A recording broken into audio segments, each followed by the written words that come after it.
Hello, my name is Zachary Holtzman, and my project revolved around the UMBC Degree Audit website.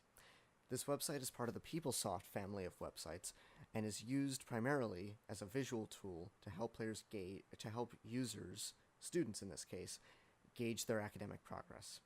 Unfortunately, in recent years, there's been a lot of confusion in regards to the site's layout, which has led to setbacks for some students. In order to judge just how confusing the current PeopleSoft design is, I decided to complete a couple of what are known as UAR tests, which are user accessibility reports, and think-alouds/interviews about the site. I conducted this across 3 participants, one of which was myself as a control. The UARs consistently brought back issues of visibility. Elements were not visible enough. The single page design was too cluttered. It was too difficult to navigate. The drop-downs contained poor visibility of text. There was also poor discoverability because the pages had such small elements that oftentimes information was missed. These results were also echoed in the think-alouds/interviews. After the UARs and think-alouds and interviews had come back, it was clear that a new redesign of this site would need to focus on 3 key areas.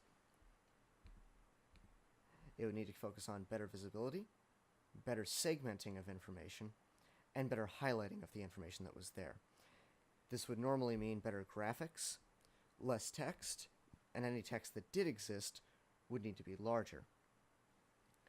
I combined these elements, these redesign goals, into a paper redesign first. First, I decided to segment the information of the original degree audit into 3 sections. The first would be a home page with visual cues as to the progress of a student. These would be in the form of pie charts, very much like the new redesigned Blackboard site. From there, users could also check to see their current courses, or they could move on to 2 separate breakdowns. They could move on to their GEP breakdown, which would break down their GEP requirements and their progress thereof, and then major requirements, which would show major required courses to be completed, in progress, and ones that had already been completed, along with grades and brief descriptions for those classes. These paper prototypes were almost universally praised by the people that I interviewed about them. These interviewees were students, and in fact were the same students who had reviewed the original PeopleSoft site. They were able to give a good amount of feedback. However, that feedback was primarily positive.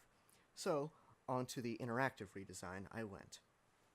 The interactive redesign would use Just in Mind, a free domain software, to break down the paper designs into something that could be interactable.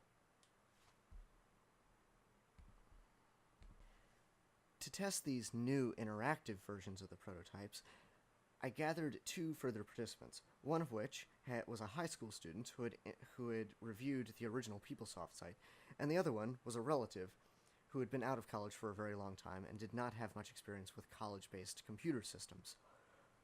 Both reviewed the sites very positively during these cognitive walkthroughs.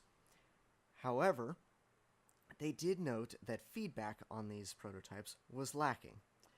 This was due to the fact that I tried to keep these prototypes as simple as possible, emphasizing functionality over flair.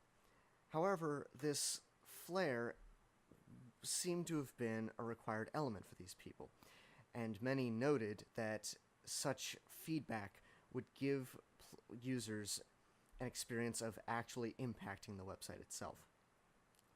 Only one actual interview was able to be conducted with a classmate. This interview went well, but it identified some of the same issues. Nonetheless, feedback was positive, although it would have been nice to have had a second interview. However, the person required for the second interview was unable to make it, and thus I had to make do. From this feedback, I was able to create a couple of recommendations for a new PeopleSoft site.